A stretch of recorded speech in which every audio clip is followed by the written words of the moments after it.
time, I'll turn over to the Republican chairwoman, Ms. McDaniel. Thank you all for coming. I'm going to start with some of the irregularities we've seen in the state of Michigan specifically, and then I'll go a little bit broader. But Michigan is my home state, and in the county, Wayne County, Republican poll watchers were denied their legal right to monitor the election and purposely kept in the dark, both literally and figuratively. Poll watchers or election workers blocked windows and padlocked doors. Obviously, that's not going to instill confidence. There are thousands of reports of poll watchers being intimidated and unable to do their job. And as of 4 p.m. this afternoon, 131 affidavits have been completed just in Michigan, with over 2,800 incident reports that have been submitted to us since Election Day. 2 new lawsuits were filed today by people who were working in Detroit, and a whistleblower who has gotten their information. We have gotten their information to the Eastern District Court of Michigan. As you guys can understand, with 2,800 incident reports, this is a lot to track down. It means we're interviewing these people, we're getting their statements, and we're turning them into affidavits. But that takes a lot of time and effort. And as Matt has mentioned, there's a canvass process and a certification for a reason. But I will just tell you the distress that I'm hearing in my state from people who were at TCF and the way they were treated is deeply alarming. I hope you go and look at this. I hope you look at these affidavits, and I hope you hear from the people that were there who feel like they were denied transparency and saw wrongdoing in Detroit. We should all be alarmed by this, no matter where you are on the political spectrum. In addition to that, we've heard hundreds of instances of election workers who were verbally accosted. They verbally accosted our poll watchers and refusals to let them challenge questionable ballots. Election workers were wearing Biden t-shirts and applauding when our poll watchers were kicked out.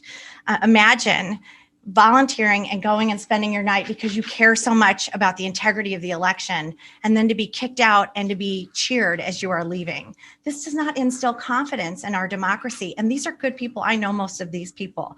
Of the few ballots that Democrat election workers did allow us to challenge, our observers say those ballots were then moved back into the regular pile after our poll watchers were intimidated and pushed from the process. There is a canvass for a reason. There is a certification process for a reason. And unlike Election Day, we need these processes to be transparent. Already in Detroit, we are hearing incidents, and we will have affidavits to this effect of people not being able to meaningfully canvass and discrepancies that we're seeing in Detroit specifically. So just after a week after the polls closed, Democrats and the media want to ignore these clear irregularities and rush to call states as one and end the certification and canvass process. We're hearing we need to unite, we need to come together. Well, for the thousands of people who spent time and hours going out to be part of this process, who feel disenfranchised, who don't feel like there was transparency, we can't do that unless we search out all these irregularities. Even one instance of voter fraud should be too many for all of us. We intend to ensure that every lawful voter has their vote counted in accordance with the law, that observers are granted the access they are due under state law, and that any irregularities that have occurred, whether by malicious intent or incompetence, are investigated to the fullest extent allowed under the law. We will not give up on this process until every last issue has been uncovered. The RNC has deployed legal teams in multiple states to investigate clear irregularities with voting, counting, and tabulation, and we will work with state and local authorities to ensure that a legal count is conducted in accordance to each state's laws and that every vote is counted. If the shoe were on the other foot, if it were this close the other way, if President Trump was in the lead in all these states, and the media would be screaming, this isn't over, the race isn't over, we need more time to count and make sure it's right. But because it's Biden and a very slight lead, the media demands the race is over and there's nothing to see here. The American people need to have confidence in their elections. There are over 150 Americans who voted in this election, and they deserve to know that their votes were counted accurately. Right now, and I can say this as I'm hearing calls and hearing from people across the country, they do not have confidence that that happened. So I am asking the media, interview these people, talk to these people. Do not just dismiss these allegations out of hand, these irregularities. Go research it, because this is a problem when people are not being able to transparently watch the election counting, which they are legally allowed to do. It creates division in our country. Republican and Democrat should be allowed to observe this process. But in this case, it's Republicans that were not allowed to. We will continue to fight. President Trump will continue to fight for us, and we'll continue to fight for him. Please go to visit.gop. Please visit gop.com to donate. And if you see signs of voter irregularity, go to 888-503-3526. Thank you. We'll take a few questions. Yep. Sounds like, do you know that fraudulent votes were actually cast? Or are you simply saying we don't know because we couldn't see it? Look, what we are asking for here is patience. Rana just mentioned to you the more than, I believe it was 130 affidavits in Michigan alone. We're aware of all the reports of thousands of votes in Nevada that were cast by those who are not eligible. We're hearing these reports. We're seeing them come in. We are vetting them. We are getting affidavits. So right now we would point you to all of that. That information is publicly available. But what we're asking for right now is patience as we explore these equal protection claims, among others. So can I add that? Let me just add a couple things in this recent lawsuit. One, we do have a whistleblower, which I discussed earlier this week, who was in Detroit as an election worker, not as a Republican poll watcher, who under affidavit says that they were told to backdate ballots, that their supervisor came and they were there on November 4th. Ballots that came in with no date, they were told by the supervisor, backdate the ballots to November 2nd or November 3rd so they will count. So that has been submitted to the to the U.S. Attorney in the Eastern District of Michigan. That is via affidavit. If you look at the recent lawsuit, and Mike Reed can get you the information on this lawsuit, let me just share. An election employee with the city of Detroit working at a polling location for 3 weeks prior to the election. This city of Detroit employee directly observed on a daily basis other city of Detroit election workers and employees coaching voters to vote for Joe Biden and the Democrat Party. This employee witnessed these workers and employees encouraging voters to do straight Democrat ballot and witnessed these election workers and employees going over to the voting booths with voters in order to watch them vote and coach them who to vote for. During the last 2 weeks, while this same employee was working at the polling location, she was specifically instructed by her supervisors never to ask for a driver's license or any photo ID when a person was trying to vote. And as absentee ballots that existed all absentee ballots that existed were required to be input into the QVF system by 9 p.m. on November 3rd, 2020.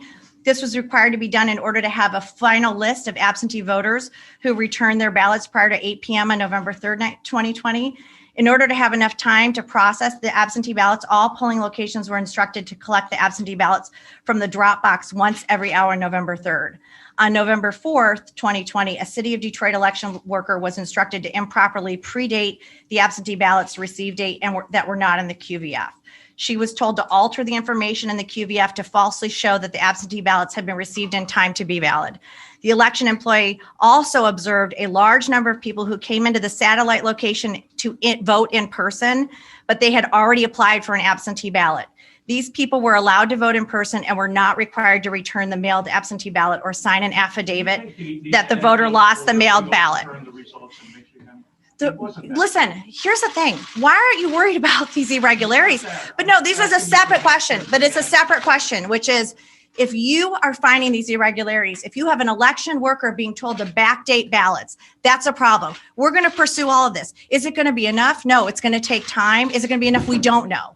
Is it going to take time? Yes, it's going to take time. But what we are seeing is deeply alarming. Along with the software situation we had in Antrim County, which we need to get to the bottom of as well. Now we have a whistleblower, and now we have 131 affidavits talking about irregularities and problems that were happening in Detroit. That's just Michigan. Can you share the name of the poll worker? You can look at this lawsuit.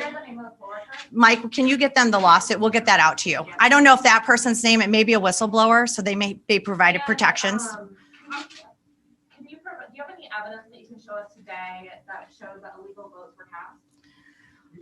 Well, I think I just went through that with you. With somebody backdating ballots, that's called illegal.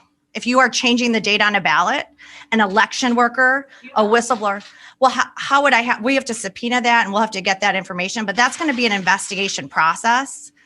But somebody was told you need to backdate ballots to make them legal, ballots that were illegal under the law. How is there this big conspiracy against red counties and Republican voters, but the GOP picked up House seats? How are some Republicans okay?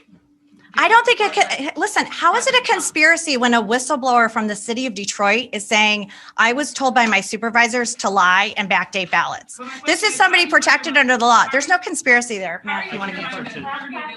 Well, I can answer at least regarding the lawsuit today in Pennsylvania. Well, the question So- is about the Republican Party picking up seats. No, but I'm saying, you're saying, that you're talking about how the disparate treatment. So for example, in the city of Philadelphia, if you do not provide an inner secrecy envelope with your ballot as you return it, that is not supposed to count. But what we know is happening in Philadelphia is somehow the city of Philadelphia knew which ballots had inner secrecy envelopes and did not.